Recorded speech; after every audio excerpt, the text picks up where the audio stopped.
We go live now to Toronto Police Headquarters, where homicide detectives have an update on the investigation into a 2019 murder of a Toronto teen. Let's listen in. Thank you very much for coming today. I appreciate it. I am Detective Sergeant Brandon Price of the Toronto Police Homicide and Missing Persons Unit. I'm here to update you about Homicide 55 of 2019. I'll give you just a brief overview of the events, and then I'll pass on some new information. In October 2024, right now, is the 5-year anniversary of the killing of Matthew Drever. He was a 16-year-old boy with an entire life ahead of him. Matthew was out that night 5 years ago with one of his friends, a 14-year-old boy. They had an interaction with two men who were in a 2007 to 2012 black or blue Hyundai Santa Fe SUV with 4 doors. This interaction was in the area of Woodbine Avenue and O'Connor Drive in Toronto. The interaction with the two men led to the two men getting back into the SUV and chasing the boys who had fled on foot. The men searched the area for some time, but later found the two boys near Stan Wadlow Park, which is in the Cedarvale and Cosburn area. The passenger got out of the vehicle while the driver remained in the vehicle and chased after the boys in his SUV. The driver mounted the curb, drove over the sidewalk onto the grass, and then struck Matthew Drever with the SUV. He drove. There's video footage that is being released as well, or that was previously released, that we will link to. He drove off camera out of the area of the surveillance camera, that footage that we have, and picked up the passenger that had previously been in the vehicle, and then they fled the area. An extensive and exhaustive investigation was undertaken by the Toronto Police Service Homicide Squad at that time. We have not been able to identify the suspect to this point. So, as part of this ongoing investigation on the 5th anniversary of the event, I'm making an appeal to the public for any further information about the incident. I'm also making an appeal directly to the man who was the passenger of that vehicle on that night in 2019. I believe that you were not in the vehicle at the time the driver ran over and killed Matthew Drever.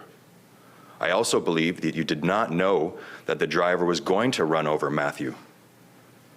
I am looking to speak with you as a witness in this event. I need you to come forward to speak to us so that we can solve this case. Find justice for Matthew, have some closure for Kelly, his mother, and the whole family, including his friends and, of course, the community at large. Kelly?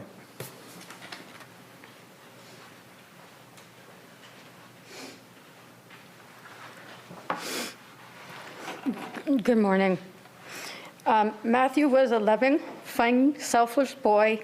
He was a thoughtful and charismatic. He was my son, a brother, a grandson, a nephew, and we're having an uncle.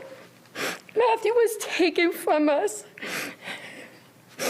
Matthew was taken from us 5 years ago. Rick destroyed our family, left us with many unanswered questions. Why? How could this happen to my child? When will Matthew be able to rest peacefully, knowing the person who did this are held responsible? Today I speak out to anybody who may have information that could help bring Matthew justice and family to closure.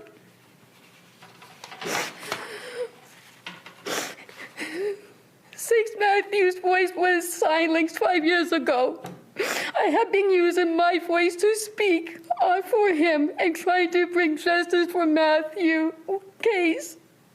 Matthew was just a 16-year-old boy who had life ahead of him before he was robbed of that.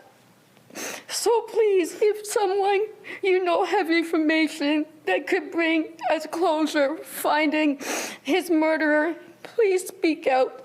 Thank you.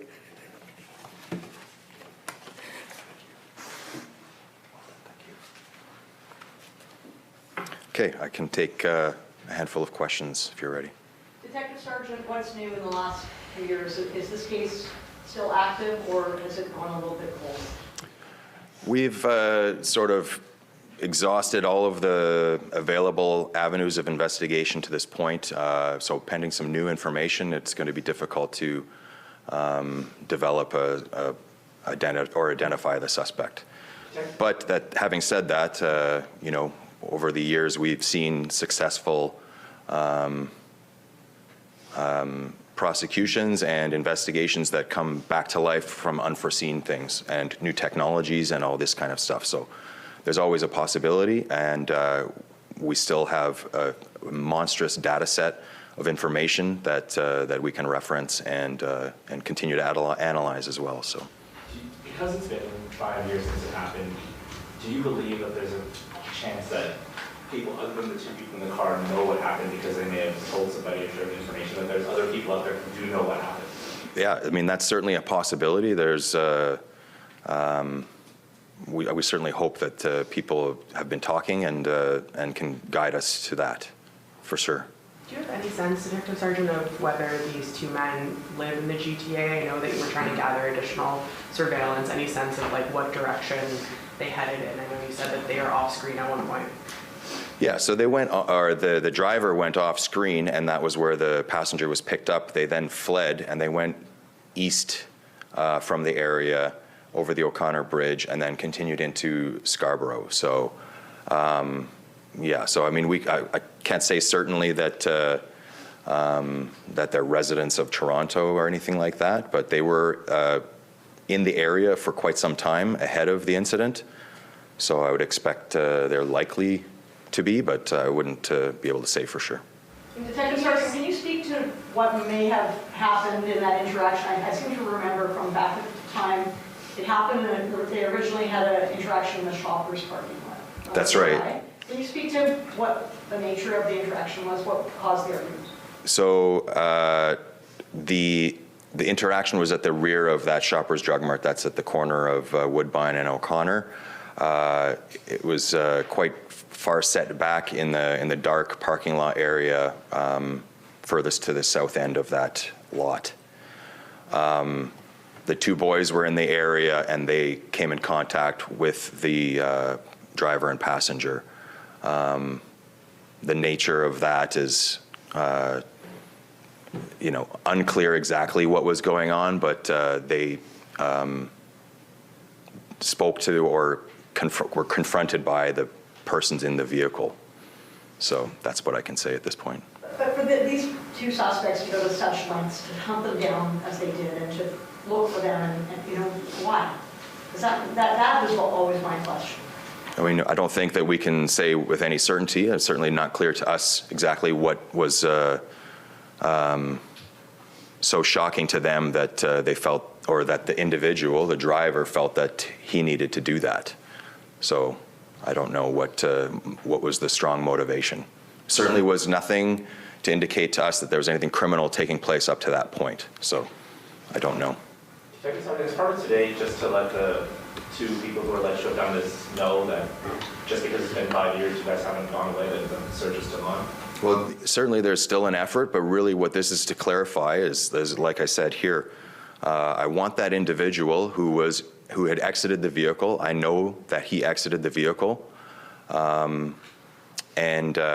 so he's not in it when the actual offense is taking place. To me, at this point, he is a witness. I need to speak with that individual. I can picture, I know how I would feel in this situation. Keeping a secret like that is a very heavy burden. And I think if he was concerned about culpability, and that's a motive for him not to come forward, I think that this statement here from me to say that I don't have any information that you're culpable in this, so I want you to come forward as a witness to help clear this up for us. Can you just speak to such a shocking incident? It's so unusual.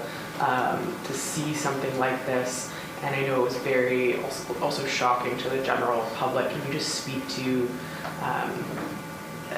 just the rarity of an event like this and the need to try to clear this up? I mean, listen, a person who has a fuse so short that they will do this to a 16-year-old boy is a danger to our community. You've seen the footage that was released in the past. It's a terrible event. It's a tragic ending to a life that had so much future ahead, and so it's heartbreaking to see, and it's that much more painful in that we cannot have the closure for the community and the family and friends here today even. It's certainly a rare event to see something like this. Beyond that, that's about what I can say about its rarity. Yeah, it's unfortunate. I know the family didn't want to say anything, but I remember this day, and when I saw this news release, I thought, wow, this has been 5 years. I think COVID forced everything seems to be before COVID and after, and I always think, where would Matthew Drever be today? I know, lots happened in those 5 years. I know the family doesn't want to take questions, but maybe this is something they could address, because I'm sure that's something every day they think about if you were alive. Is anybody comfortable to take that, or I can speculate on your behalf? I'm happy to do that. I think Matthew probably would have been going to college. Do you mind coming over here so we can all get that? Thank you. Introduce yourself. Yeah. My name's Brooklyn. I am Matthew's best friend. I think Matthew would have been going to college by now. I think that he would be living a great life, working his own job, being a strong, independent, Indigenous man. I think he would be living life and loving his brothers and his sister and his nephews. That's where I think Matthew would be. Thank you. Thank you, everyone. Okay, thank you. Thank you very much for coming, and that concludes today's press conference.